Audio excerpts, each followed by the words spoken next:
Los comicios del 2 de junio no solo definirán la próxima presidencia del país ni las próximas gobernaturas de 9 entidades de la República, sino que también estará en juego el Congreso mexicano hacia una mayoría calificada que permita hacer cambios constitucionales y el destino de los recursos económicos del país. Por eso hoy repasamos la disputa en el Congreso. Empecemos de manera breve cómo se componen ambas cámaras. La Cámara de Diputados está conformada por 500 curules, de los cuales 300, que son los que conformarían la mayoría relativa, serán elegidos desde las urnas este 2 de junio, mientras que 200 llegarán por la vía de representación proporcional o plurinominal.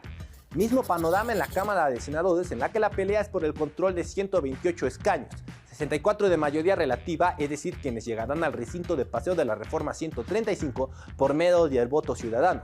32 por el principio de primera minoría, los senadores que llegan con base a la fórmula de candidatos que encabece la lista del partido político al que pertenecen, que por sí mismo haya ocupado el segundo lugar en número de votos en la entidad que representen, y 32 plurinominales, o también conocida como lista nacional.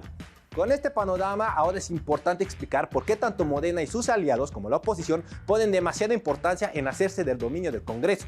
Para hacer cambios en la Constitución se requiere de 2/3 partes de los legisladores presentes en cada Cámara. Para la Cámara de Diputados, refiriéndonos al 100% de los votos, es decir, que todos los legisladores estuvieran presentes, se requiere de al menos 334 votos para la mayoría absoluta, mientras que en la Cámara de Senadores, en un mismo escenario, se necesita de 86 para lograr modificar la Carta Magna con la mayoría calificada.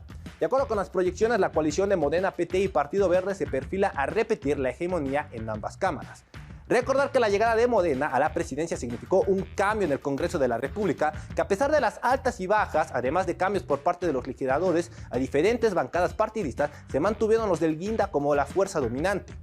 Para el inicio del sexenio, en la Cámara de Diputados, Morena tenía 252 diputados. Más rezagado, pero siendo el segundo partido con más legisladores, fue el PAN con 79 diputaciones y en tercera fuerza el PRI con 49, como los partidos con mayor presencia en San Lázaro. Esto permitió la aprobación sin oposición de diversas iniciativas de carácter constitucional. Sin embargo, tras las elecciones intermedias de 2021, Morena perdió 50 de sus integrantes, pasando a 202 diputados, que fue como cerró la 65ª legislatura. El mayor beneficiado aquí fue el PAN, que se consolidó como segunda fuerza al pasar de 79 a 111 diputados. Además de que el PRI también subió de 49 a 70 integrantes, dando una posición capaz de contener la aprobación de iniciativas. No obstante, también hay que destacar al Partido Verde, otro beneficiado, al subir de 11 a 41 legisladores, factor positivo para la coalición de Morena y aliados. Mismo caso se presentó en la Cámara Alta. En 2018 Morena se instauró como la primera fuerza al contar con 55 senadores. El PAN, como en Cámara de Diputados, se quedó como segunda fuerza con 24 y el PRI repitió el mismo patrón como la tercera fuerza con 13 legisladores. Aunque durante el sexenio diversos senadores renunciaron a sus bancadas para adherirse a otros grupos parlamentarios dentro de la Cámara, de esta manera al final de la legislatura, Morena quedó con 57 senadores. El PAN, que fue el más afectado, pasó de 24 a 17 y el PRI llegó a peligrar como tercera fuerza ante el crecimiento de Movimiento Ciudadano, que pasó de 7 a 10 senadores.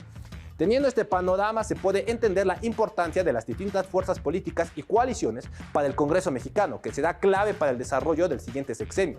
Por parte de la coalición Sigamos Haciendo Historia, el repetir la hegemonía en el Congreso significaría la posibilidad de hacer cambios a la Constitución, así como el procesamiento del paquete de reformas por el presidente Andrés Manuel López Obrador, y también llevar a cabo el Plan C para la reforma al Poder Judicial, un tema que ha generado una disputa política fuerte. Mientras que en la oposición, el hacerse del Congreso, en caso de perder las elecciones, será clave, pues con esta posibilidad estarían conteniendo las iniciativas de Morena y manteniendo parte del desarrollo político del país desde el Congreso. Nos vemos la próxima semana para continuar con el análisis y repaso de la ruta hacia los comicios de 2 de junio.